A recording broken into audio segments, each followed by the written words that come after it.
Hello दोस्तों, आपका स्वागत है मेरे YouTube चैनल पर।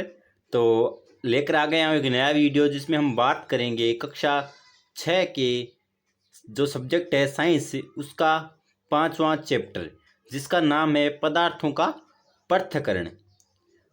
इस पार्ट के बारे में बात करूं, मैं इसमें थोड़ी सी समरी की बात करूं तो इसमें जो पदार्थ है उसकी जो पूरी प्रक्रिया है उसके बारे में बताया गया है कि उसका पृथक्करण है वो किस प्रकार से किया जा सकता है। तो इसको मैं स्टार्ट करता हूं, तो आप वीडियो में बने रहें और अगर चैनल पर नए हो तो चैनल को सब्सक्राइब करें। तो इसमें सबसे पहला जो पॉइंट है वो है पदार्थों का पृथक्करण। इसकी परिभाषा की बात करें तो पदार्थों के किसी मिश्रण से पदार्थों को अलग अलग करने की प्रक्रिया को पदार्थों का पृथक्करण कहा जाता है। यानी ऐसी सीधी सी बात है कि अगर हमारे पास बहुत सारे पदार्थ हैं और उनका जो मिश्रण है, बहुत सारे पदार्थों का मिश्रण है, उसमें से कुछ पदार्थों को अलग करना, यानी हर पदार्थ को क्या करना, अलग करना। कि जैसे दाल में, अगर दाल की बात करें तो दाल में क्या होता है, कंकड़ पत्थर होते हैं, तो कंकड़ पत्थरों को अलग करना और दाल को अलग करना, इस प्रकार की प्रक्रिया क्या कहलाती है, पदार्थों का पृथक्करण। उदाहरण दिया गया इसमें जो है चावलों से पत्थरों को अलग करना, आप देख रहे होंगे। आगे बात करते हैं, जो अगला पॉइंट है वो पृथक्करण की विधियां। जितनी भी पृथक्करण की विधियां हैं वो देख रहे हैं।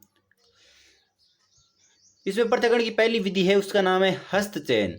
हस्तचयन की इस विधि का उपयोग गेहूं, चावल, दालों से कुछ बड़े मिट्टी के कणों, पत्थर तथा भूसे को पृथक करने में किया जा सकता है। ऐसी अशुद्धियों की मात्रा प्राय बहुत अधिक नहीं होती। इस स्थिति में हस्तचयन द्वारा पदार्थों को पृथक करना एक सुविधाजनक विधि है। यानी ये कहना चाह रहे हैं कि हस्तचयन, जो हाथों से हम क्या करते हैं, पदार्थों को अलग करते हैं, वह प्रक्रिया क्या कहलाती है, हस्तचयन की प्रक्रिया कहलाती है। तो ये तो नॉर्मल सी बात है, ये तो हम घर में अपने घरों में देखते ही होंगे कि गेहूँ और चावल, उनसे हम कंकड़ पत्थर को कैसे बाहर निकालते हैं।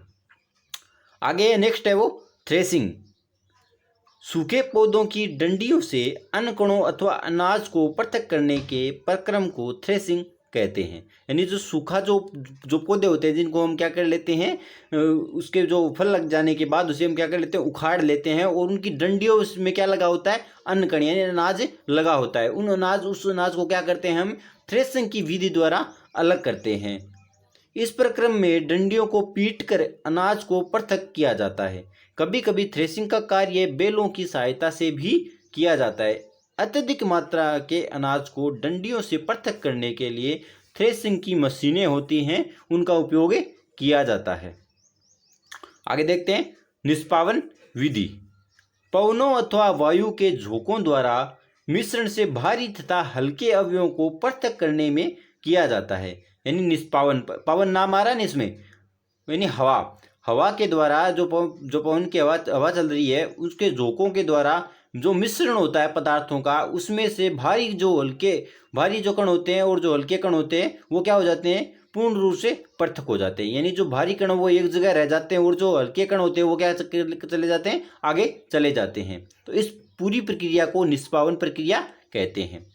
साधारणतः किसान इस विधि का उपयोग हल्के भूसे को भारी अनाज से पृथक करने के लिए करते हैं। भूसे के हल्के कण पवन के साथ उड़कर दूर एकत्रित हो जाते हैं, जबकि भारी अनाज के कण पृथक होकर निष्पावन प्लेटफॉर्म के निकट एक ढेर सा बना लेते हैं। आगे देखिए चौथा पॉइंट, चालन।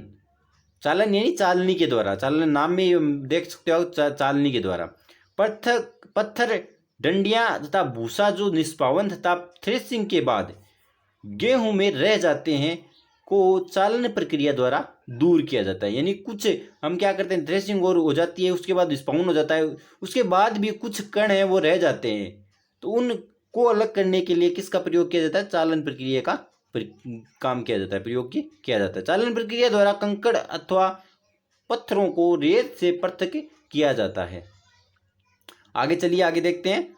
आगे कुछ पॉइंट है वो आप ध्यान दीजिएगा इन पे। अवसादन, निस्तारण तथा निस्यंदन, इनकी हम कुछ परिभाषा देखेंगे। तो पहला है अवसादन।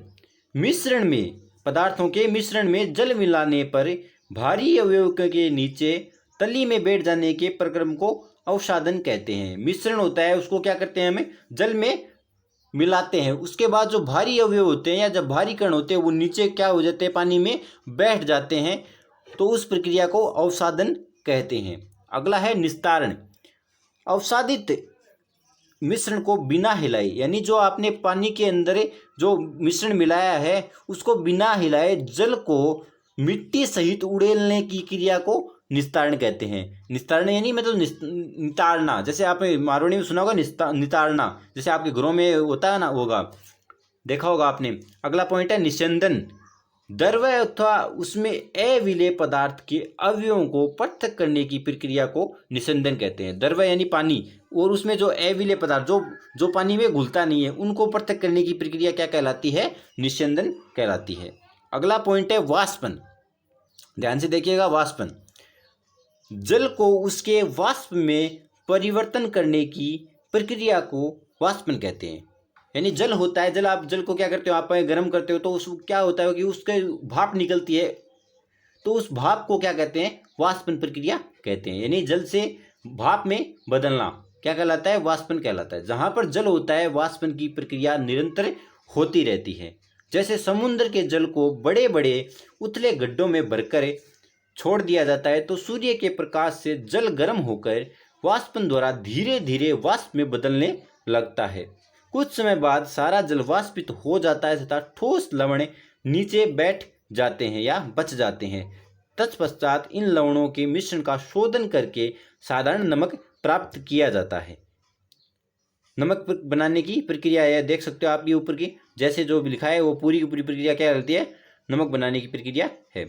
वाष्पन की विधि का उपयोग द्रव में घुले ठोस को पृथक करने में किया जाता है। यानी वाष्पन की प्रक्रिया ज़्यादातर वहाँ काम आती है जहाँ अगर द्रव के अंदर क्या घुला होता है, ठोस घुला होता है। जैसे अगर बात करें नमक का, समुद्र का जो पानी होता है उसमें क्या होता है, नमक घुला होता है, तो वो जो वाष्पन की प्रक्रिया होती है उसमें ठोस तो रह जाता है, यानी नमक तो रह जाता है, और जो द्रव्य होता है वो वाष्पन की प्रक्रिया में उड़ जाता है। अगला है संघनन। जल वाष्प से उसकी द्रव अवस्था में परिवर्तित होने की प्रक्रिया को संघनन कहते हैं। यानी जो आपने ऊपर बात की है हमने कि जो द्रव्य क्या होता है वो उड़ जाता है, तो उसी प्रकार जो द्रव्य जो उड़ा है जो उसका वापस से द्रव्य में बदल जाना, यानी वाष्प जो उड़ा है, जो जल से वाष्प जो उड़ा है वो वापस क्या कर लेता है, पानी का रूप ले लेता है। इस प्रक्रिया को क्या कहते हैं, संघनन कहते हैं। आ रही है बात समझ में। अगला देखो, संतृप्त विलयन। पदार्थ को द्रव्य में घोलने से विलयन बनता है। यदि विलयन में और पदार्थ न घुल सके तो यह विलयन संतृप्त विलयन कहलाता है। यानी हम पदार्थ को क्या करते हैं, पदार्थ को द्रव में घोलते हैं, ठीक है, तो उससे क्या बनता है, विलयन बनता है। एक विलयन की जो श्रेणी है वो बन जाती है। अगर विलयन में और अधिक पदार्थ ना घुल सके, यानी आपने नमक डाला है पानी के अंदर, तो वो नमक क्या हो जाता है, कुछ हद तक घुल जाता है, लेकिन उसके बाद वो घुलना बंद हो जाता है, तो यह क्रिया क्या कहलाती है, या यह विलयन क्या कहलाता है, संतृप्त विलयन कहलाता है।